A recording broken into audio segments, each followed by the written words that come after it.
Hello and welcome to another episode of Mixed Dickinson Art. I'm Michael Dickinson, and you're probably wondering why I have these glasses on and I don't have a hat.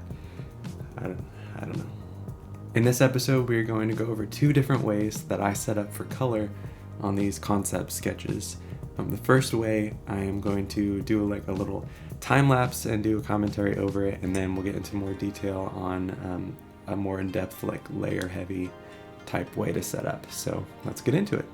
So I start with just one layer and then fill in the line work, and that way I can just paint over top of that one color layer using alpha lock and just really sketch out the ideas for the colors for the character. It's really easy, you don't have to think about layers or anything, and so that's why I like it for this particular sketching phase. It's also easy to adjust all of the colors uniformly with like curves or that kind of thing. Okay, so I thought I should probably explain what alpha locking is and how to do it in Procreate. So alpha locking is basically just telling the program to only color on the pixels that are on that specific layer. So if you open up your layers, you select your layer and then hit alpha lock. So now you see alpha lock is selected there, and then you'll get like a checkered background appear on your little layer icon. Okay, so now that we have that, the only thing that you can color on is the current pixels on that layer. So if I go across, see how it's only coloring what I have colored on.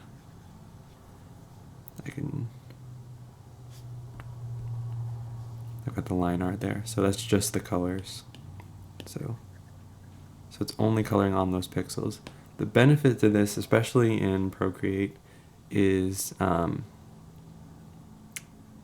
so say I have this black dot and I hit alpha lock on here, not lock, alpha lock, and want to put some orange, brownish orange stripes on it.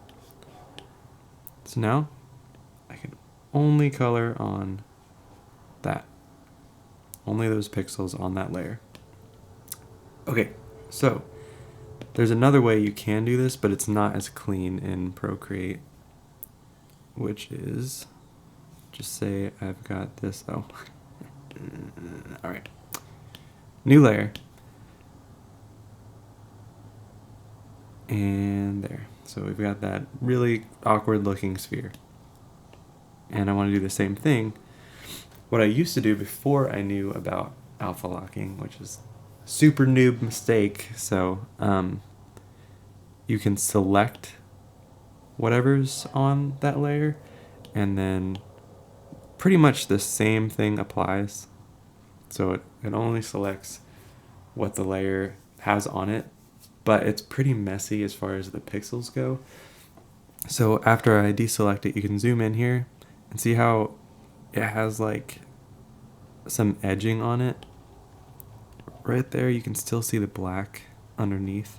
Whereas this, there's no black underneath because actually considering these like little fade pixels, but when you select, it kind of has like, it does a messy job because it's,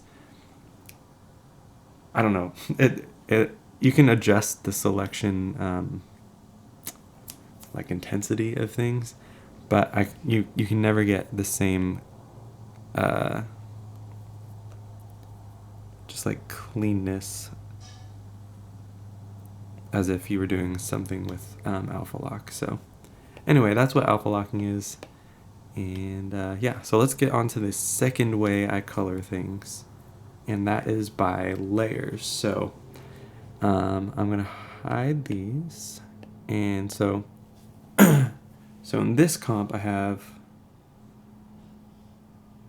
all of these different colors laid out over the different objects of clothing. So say I wanted to change the shirt to something different.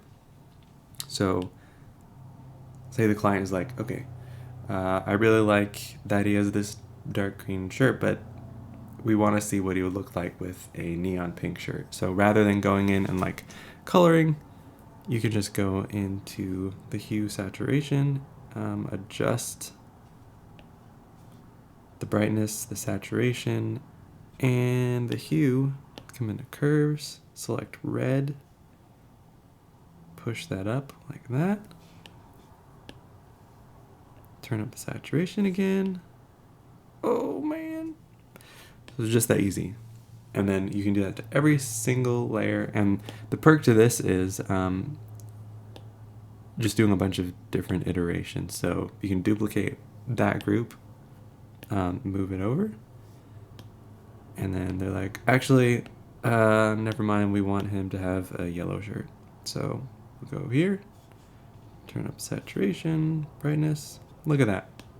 It took like 5 seconds, 10 seconds, 20, 30.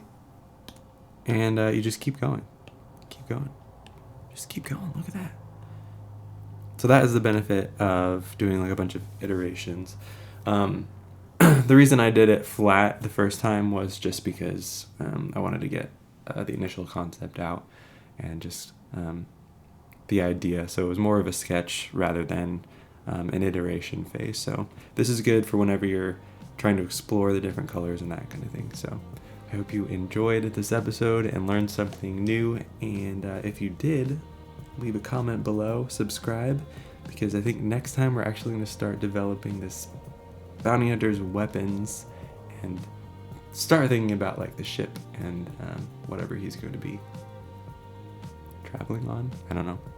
We will see you next time. Thanks for watching.